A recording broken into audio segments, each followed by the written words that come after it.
Right, we are actually in Edinburgh filming another video, but we had to give you an update because Omega have just discontinued this.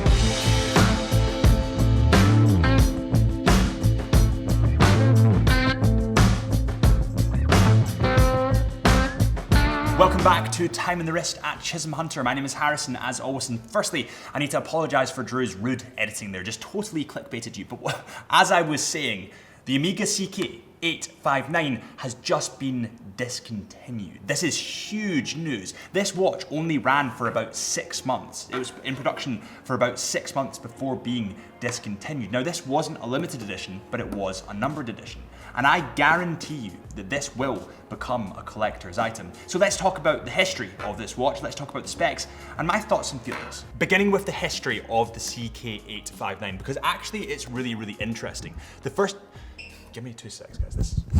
Drew's sitting there with this boom stand, and I think it's just easier if I just hold it. Okay, so as I was saying, this OMEGA CK model was inspired by the 1939 wristwatch from Omega. This housed the caliber 30-T2 movement and was generally an absolute work of art. And from this direct inspiration from that Omega classic, you can see a ton of Omega's history and Omega's DNA running through this watch. And that is another argument for why this watch is going to be a collector's item. It has so much of Omega's DNA and Omega's roots running through it, and history, really. So let's get to the specs. The aesthetics of this watch also remain pretty vintage inspired, shall we say, inspired by that pocket watch. It comes in at 39mm, which is quite small, but what's even smaller than that is the thickness. It comes in at 11.7mm in thickness. So everything about this watch screams vintage to me. It screams history, and it screams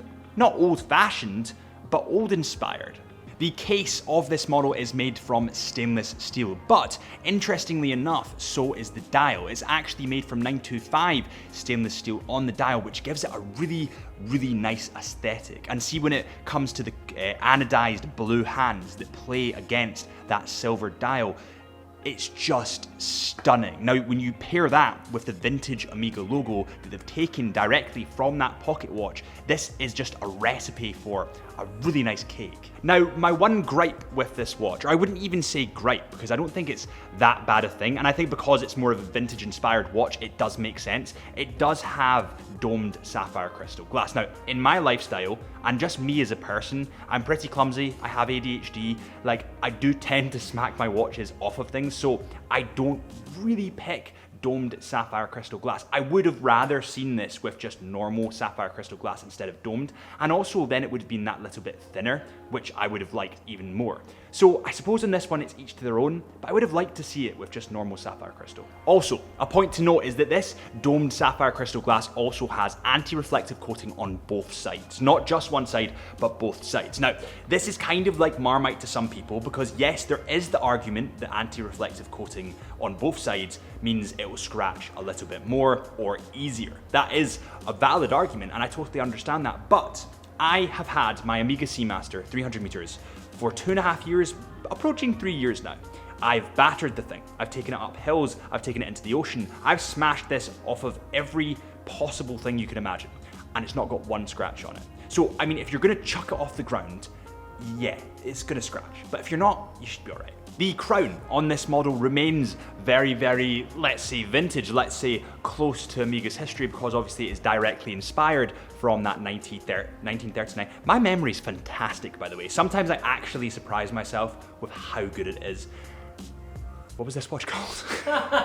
As I was saying, the crown on this watch is quite short, it is quite stubby, and that plays back into the vintage theme of this watch. Now, this model is also water resistant to 30 meters. Remember that it's not a diving watch, it's not a sports watch. I would consider this very much a dress watch. So that's fine with me. It means that I don't get scared when I take it out in the rain or put it in the shower or the bath, whatever it is. It's fine in those scenarios.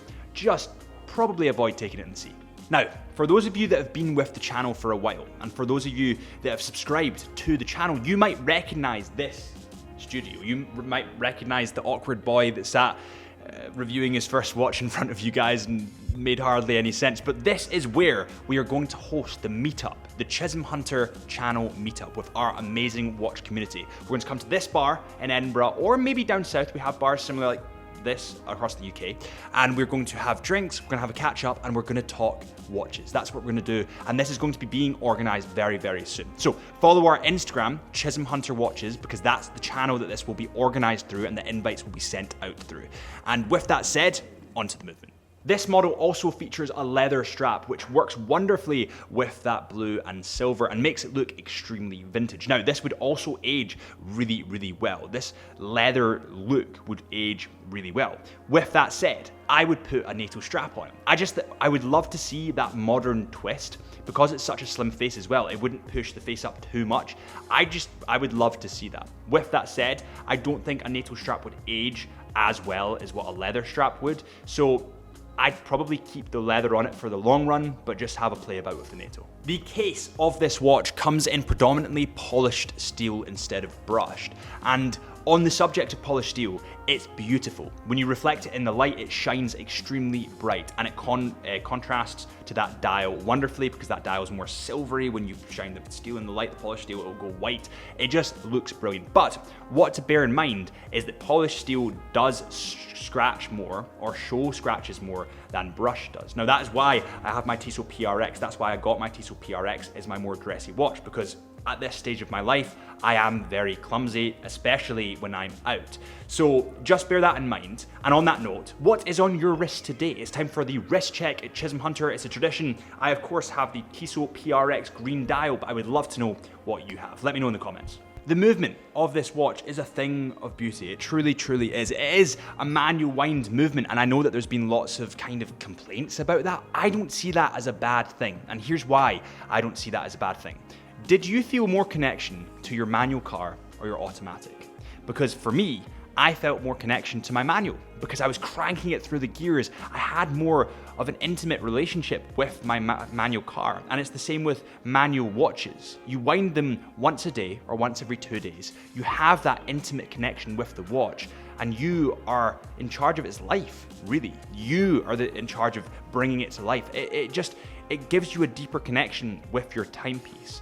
So to me, this manual wind movement is brilliant. But let's get into the specs. The movement in this model is the OMEGA CK859 caliber. It's a manual winding movement with a coaxial escapement. It's certified by Master Chronometer, approved by METAS, and resistant to magnetic fields reaching 15,000 Gauss. It has a small seconds display at the 6-hour mark, a free-sprung balance with silicone balance spring, and 2 barrels mounted in series, a rhodium-plated finish with Geneva waves in arabesque, and it has a 72-hour power reserve. We've covered all the facts that we need to know. If you want to see a more in-depth review of that, then just click up here, we'll link it up here for you. But this video isn't about that. It's about the fact that I think this is going to become a collector's piece and the fact that it's discontinued.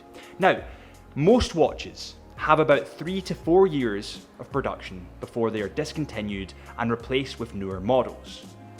This only had 6 months. Then when you think about the limitations on production of this model because of COVID, because of tons of other issues that the world is facing at the moment, there was not many of these watches produced. And it's a stunning model. It's absolutely beautiful. And when you think of it that way, there's no way that this watch does not gain attention and gain value because of its rarity and because of its beauty and because of how vintage inspired and timeless truly that this watch is. So if you're looking for a collector's item and you really want an OMEGA, I would seriously consider this model. And if I had the money, guys, to be fair, I'd probably go there. And that is my thoughts on this model, on this discontinuation. Firstly, I need to apologize for the set. We are filming, give me 2 seconds. We're actually filming a Vacheron today.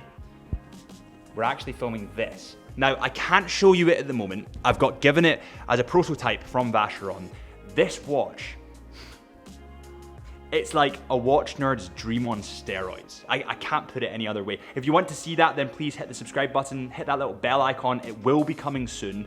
I'm really excited about it. I can't stress you that enough. I will see you on the next video.